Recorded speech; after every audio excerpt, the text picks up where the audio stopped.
деизм? Деизм – это философско-религиозная позиция, которая отвергает откровение как источник религиозных знаний и утверждает, что преобладание разума, логики и наблюдения за миром природы достаточно для того, чтобы понять, что существует высшее существо, создатель Вселенной, Бог-творец. Определить точно рамки деизма невозможно, поскольку сама концепция деизма не предполагает конкретных критериев, жестких границ и правил. Деизм высоко ценит человеческий разум и свободу. Деизм стремится привести к гармонии науку и идею о существовании Бога, а не противопоставлять науку и религию. В общем, деизм – это позиция, которая пытается объяснить существование Бога рационально, а не через откровение. Он признает существование Бога как создателя этой вселенной, но не признает, что он является персонифицированным существом. Все, что сделал Бог, это создал вселенную и ее естественные законы, и после этого вселенная должна саморазвиваться. Вмешательство Бога посредством чудес, пророчеств, как отвергается, так и не отвергается. Также находила еще такое определение деизма, что туда входит несколько иная идея.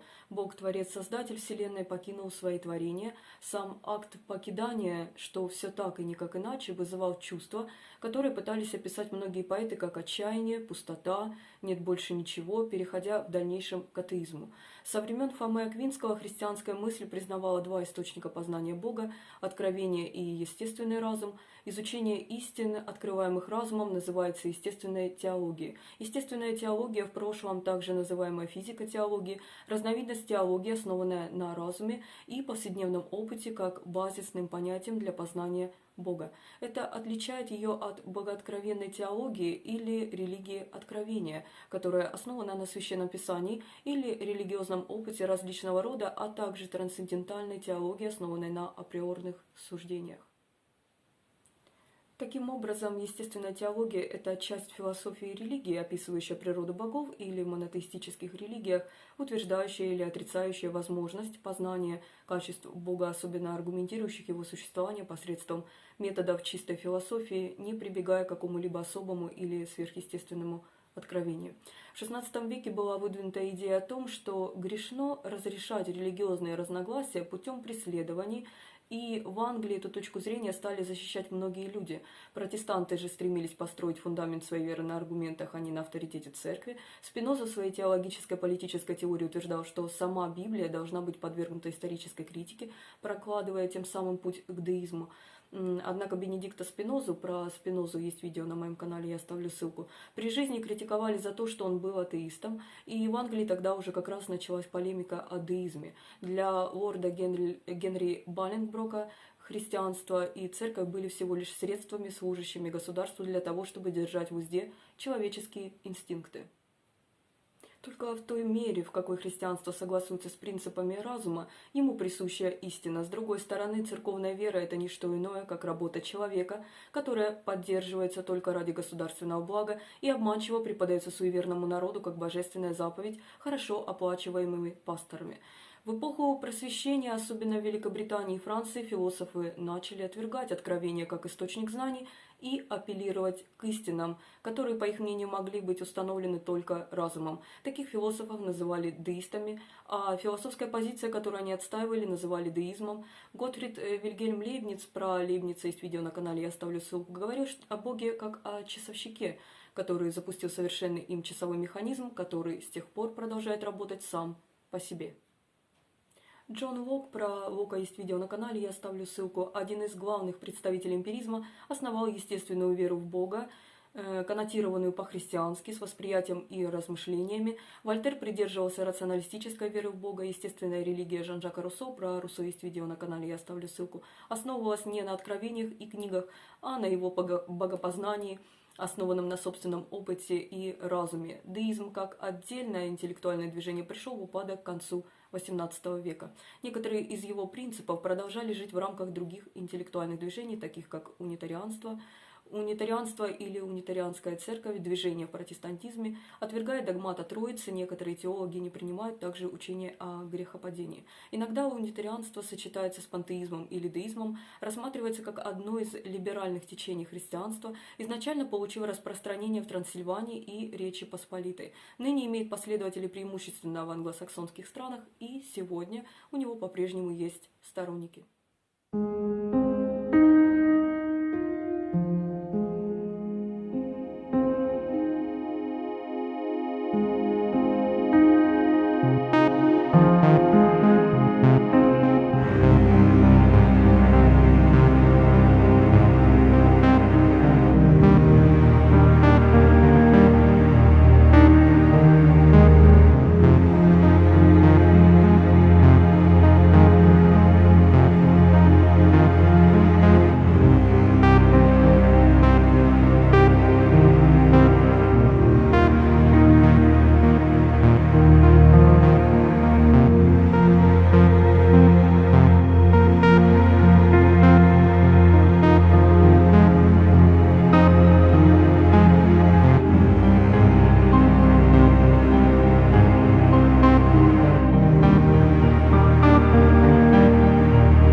французском языке в 1564 году.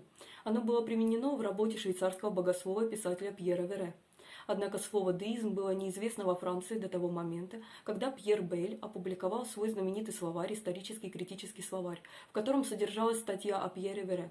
В английском языке слова «деист» и «теист» полагает, что Бог не только является Творцом мира, но и принимает непосредственное или опосредованное участие в его управлении, отсюда представление о божественном провидении, первоначально были синонимами, но к XVII веку эти термины начали расходиться по значению. Термин «деист» в его нынешнем значении впервые появляется на английском языке в энциклопедическом сочинении Роберта Бертона «Анатомия меланхолии».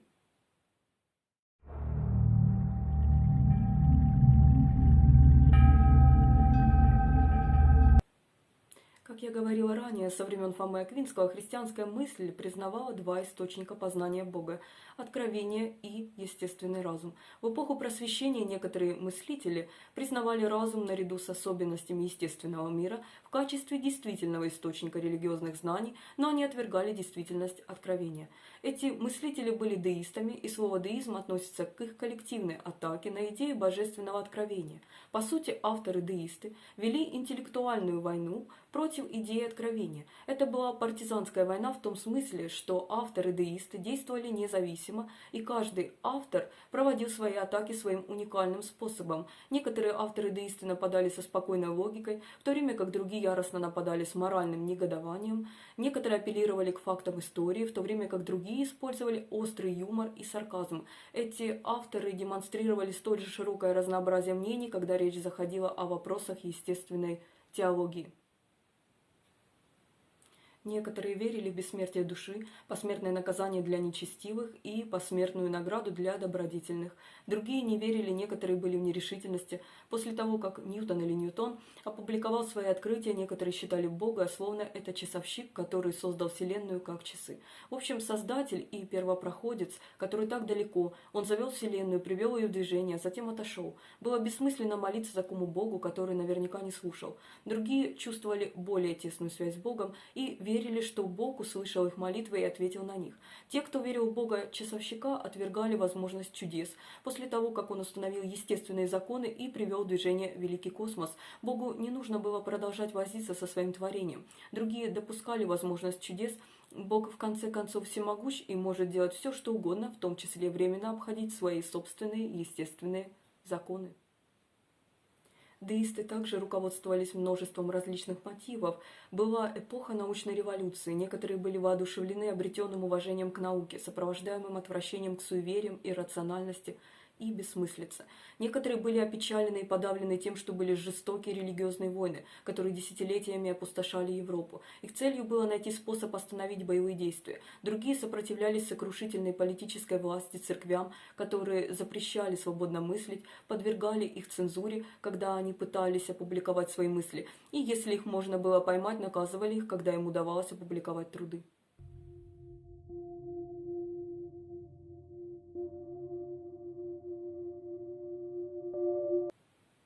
Первым крупным утверждением деизма на английском языке является книга Эдуарда Герберта Чербери «Истина». Опубликовал он ее по совету Гуго Гроция. Про Гуго Гроция есть видео на канале, я оставлю ссылку. Он, как и его современник Рене Декарт, про Декарта есть видео на канале, я оставлю ссылку, искал основы знания. Первые 2/3 его книги посвящены изложению его теории познания. Чербери различал истины, полученные через опыт и рассуждения об опыте, от врожденных идей и от явленных истин. Врожденные идеи запечатлеваются в нашем сознании, и доказательством является то, что они общепризнаны.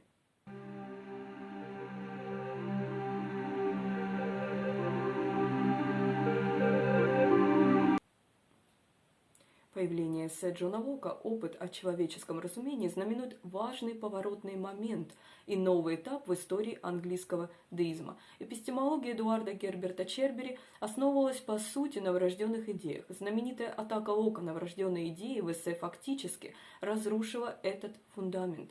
После Лока деисты больше не могли апеллировать к врожденным идеям. Вместо этого деисты были вынуждены обратиться к аргументам, основанным на опыте и природе. Под влиянием Ньютона или Ньютона они обратились к телеологическому аргументу как главному аргументу в пользу существования Бога. Телеологический аргумент аргумент в пользу существования Бога или какого-либо другого разумного творящего существа, основывающийся на явлении существования сложности или осмысленности в природе, к примеру, на существовании таких сложных существ, как человек. Одной из интерпретаций данного аргумента является аналогия часовщика, в общем и целом, которая сводится к следующему утверждению: если есть образ, то должен быть и его создатель. Американский историк европейской культуры и общественной мысли Питер Гей отождествляет книгу ирландского философа Джона Толланда «Христианство без тайн» и яростный отклик, который она вызвала, как начало деизма после Лока. Среди известных фигур Гей описывает Толланда и Мэтью Тиндала как наиболее известных, но Гей считал их талантливыми публицистами, а не философами или учеными. Он считал, что Миддлтон и Джон Энтони Коллинз вносят больший вклад в суть дебатов, как и Томас Чап и Томас Вустон. Энтони Эшли Купер Шефтсбери был влиятельным философом, хотя он и не представлял себя деистом, он разделял многие ключевые взгляды деистов и теперь обычно считается деистом.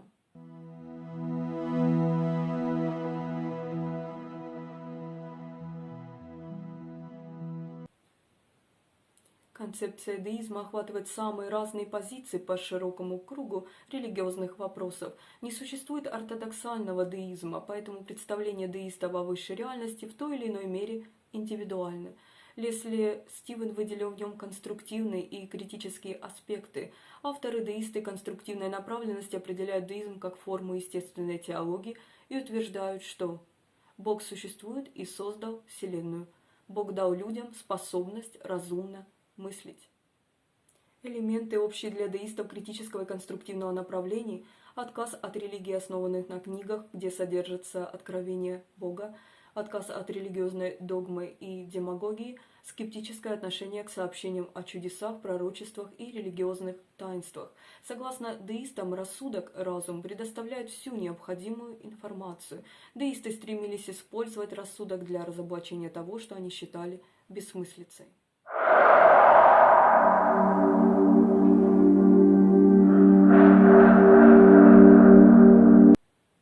Центральной предпосылкой деизма было то, что религии того времени были искажениями первоначальной религии, которая была чистой, естественной, простой и рациональной. Человечество утратило эту первоначальную религию, когда впоследствии она была развращена священниками, которые манипулировали ею для личной выгоды и в интересах духовенства, и инкрустировали или украсили ее суевериями, тайнами и рациональными теологическими доктринами. В глазах деистов это искажение естественной религии было предназначено для того, чтобы миряне были сбиты с толку тайнами и зависели от духовенства в получении информации для спасения. Это давало духовенству большую власть, которую оно, естественно, стремилось поддерживать и увеличивать. Деисты видели свою миссию в том, чтобы избавиться от различного рода мистерий. Тиндал, возможно, самый выдающийся писатель-деист, утверждал, что это была по сути правильная первоначальная роль христианской церкви. Дэвид Юм, про Дэвида Юма есть видео на канале, я оставлю ссылку, начал изучать историю религии и предположил, что истоки религии лежат не в разуме, а в эмоциях, таких как страх перед неизвестным.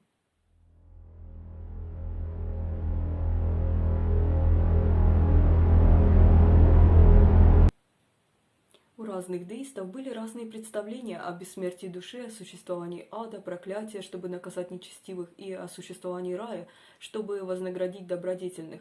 Энтони Коллинз, Баллингброк, Томас Чап либо отрицали, либо сомневались в бессмертии души. Бенджамин Франклин верил в реинкарнацию или всеобщее воскресение из мертвых. Христианский догмат о том, что во второе пришествие Иисуса Христа все усопшие люди воскреснут телесно, чтобы предстать на страшный суд перед Ним. Чербери и Уолстон считали, что души существуют, переживают смерть и в загробной жизни вознаграждаются или наказываются Богом за их поведение при жизни. Томас Пейн, про Томаса Пейна есть видео на канале, я оставлю ссылку, верил в вероятность бессмертия души. Вообще, Томас Пейн примечателен своим вкладом как в дело американской революции, про американскую революцию есть видео на канале, я оставлю ссылку, так и в дело деизма. Его трактат «Век разума» является единственным деистическим трактатом, который продолжает читаться и быть влиятельным сегодня.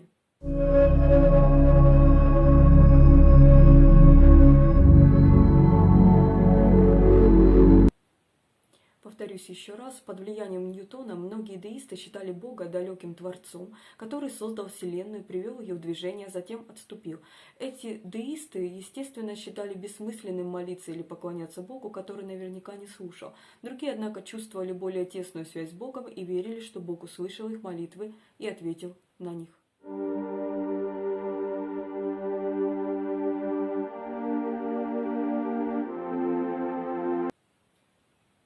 Наиболее естественной позицией деистов было отвергать все формы сверхъестественного, включая библейские истории о чудесах. Проблема заключалась в том, что отказ от чудес, по-видимому, также влек за собой отказ от божественного провидения, от того, что Бог вмешивается в человеческие дела, что многие деисты были склонны принять. Те, кто верил в Бога-часовщика, отвергали возможность чудес и божественного провидения. Они верили, что Бог, установив естественные законы, приведя космос в движение, отступил. Ему не нужно было продолжать возиться со своим творением. Другие, однако, твердо верили в божественное провидение и поэтому были неохотно вынуждены признать, по крайней мере, возможность чуда. В конце концов, Бог всемогущ, и Он может делать все, что хочет, в том числе временно приостанавливать действия своих собственных естественных законов.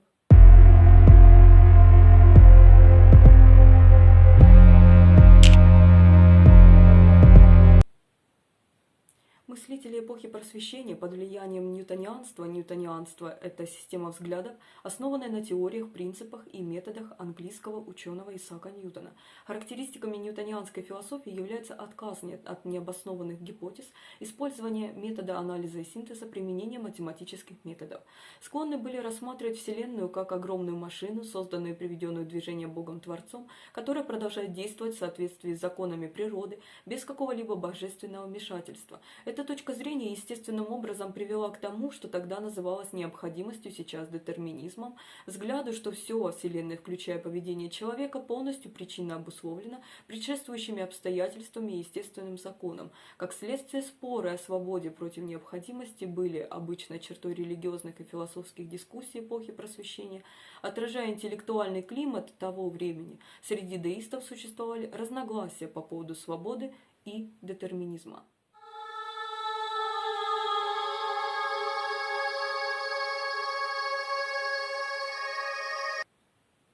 Дэвид Юм выдвинул мощный аргумент против веры в чудеса. В истории религии он утверждал, что политеизм, а не монотеизм был первой и самой древней религией человечества, и что психологической основой религии является не разум, а страх перед неизвестным. В общем, Юм привел доказательства того, что единобожие исторически известных народов возникло не из света разума, а из тьмы многобожия, из мутных волн страха, беспокойства, ужаса и мстительности, свойственных первобытным людям.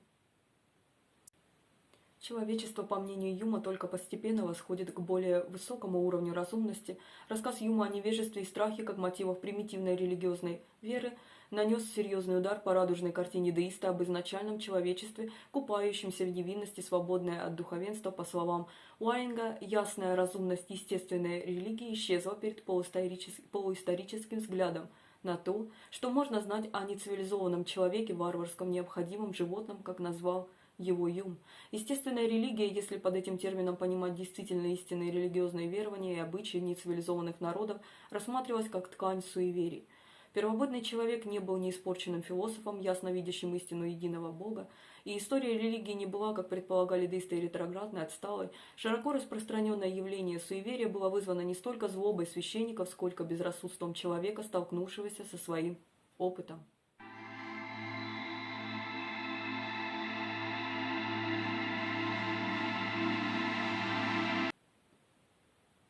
13 колоний после американской революции Соединенных Штатов Америки, они находились под влиянием Британии и участвовали в интеллектуальной жизни Англии. Английский деизм оказал важное влияние на мышление Томаса Джефферсона и принципы свободы вероисповедания, закрепленные в первой поправке Конституции Соединенных Штатов Америки. Деизм повлиял на отцов-основателей в различной степени, например, на Бенджамина Франклина, Джеймса Мэдисона, возможно, на Александра Гамильтона и на других. Про Джеймса Мэдисона и Александра Гамильтона есть видео на канале, я оставлю ссылки.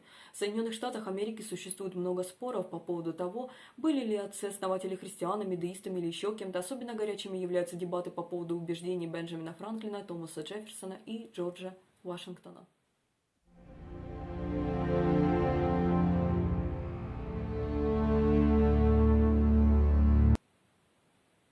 Франция имела свою собственную традицию религиозного скептицизма и естественной теологии. Наиболее ярко это выражалось в трудах Мишеля Монтенья, про Монтенья есть видео на канале, я оставлю ссылку, Пьера Бейля и Монтескио. Про Монтескио есть видео на канале, я оставлю ссылку. Самым известным из французских деистов был Вольтер, который познакомился с ньютонианством и английским деизмом в Англии во время своего 2-летнего изгнания.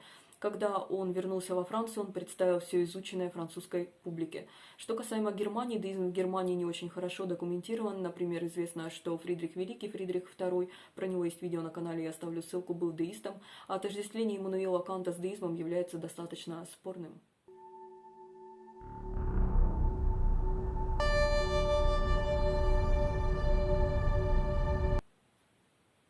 Питер Гей утверждает, что для упадка деизма были причины: первое – растущее влияние метафизического натурализма и материализма.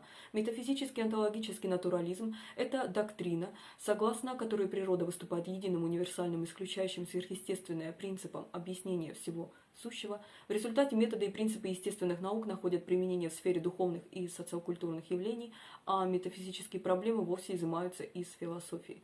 Материализм – философское мировоззрение, в соответствии с которым материя, как объективная реальность, является онтологически первичным началом, причиной, условием, ограничением в сфере бытия, а идеальное понятие воля, сознание и тому подобное вторичным результатом следствия.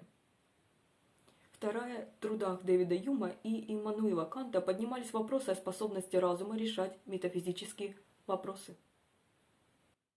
Третье. Насилие откровенно деистической французской революции. Например, Максимилиан Робеспьер был деистом, он провозгласил культ верховного существа и поддержал принятие закона, ознаменовавшего собой начало периода Большого террора. Четвертое. Рост христианских движений, которые подчеркивали личные отношения с Богом, плюс рост антирационалистических и контрпросвещенческих философий, таких как философия, например, Иоганна Георга Гаммана. Про Гаммана есть видео на канале, я оставлю ссылку. Но будет ошибочно утверждать, что деизм исчез совсем.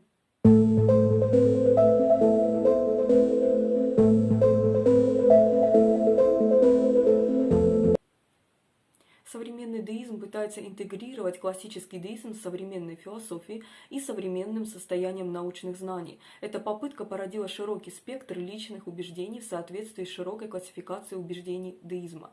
Существует ряд подкатегорий современного деизма, включая монодеизм, пандеизм, пандеизм – философское учение, сочетающее пантеизм и деизм, то есть признающее божество началом и основой всех вещей, все есть Бог, обожествляющее вселенную природу, но отрицающее личного Бога, откровение, провидение и вообще богословское догматическое учение. Духовный деизм, христианский деизм, палидеизм, научный деизм и гуманистический деизм и другие. Некоторые видят Бога и Вселенную в процессе совместного творчества, некоторые деисты рассматривают Бога в классических терминах и видят Бога как наблюдающего за человечеством, но не вмешивающегося непосредственно в нашу жизнь. Большинство современных деистов не верят в божественное вмешательство, но некоторые все еще находят ценность в молитве как форме медитации, самоочищения и духовного обновления.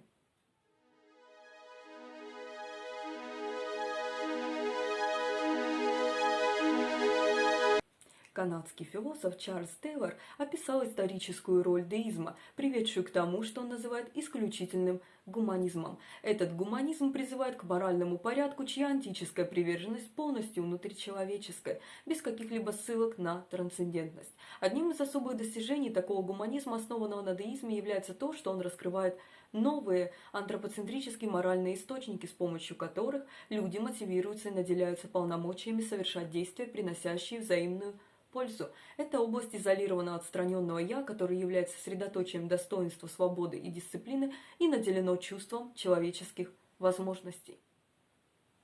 Согласно Тейлору, к началу XIX века этот опосредованный деизмом исключительный гуманизм развился как альтернатива христианской вере в личного Бога и порядку чудес и тайн.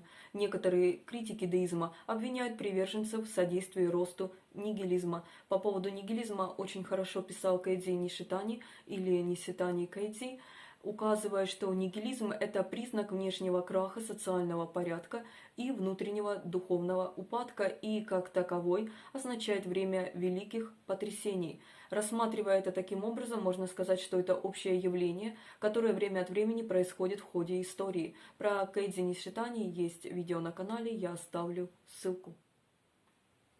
На этом, думаю, все. Всего доброго.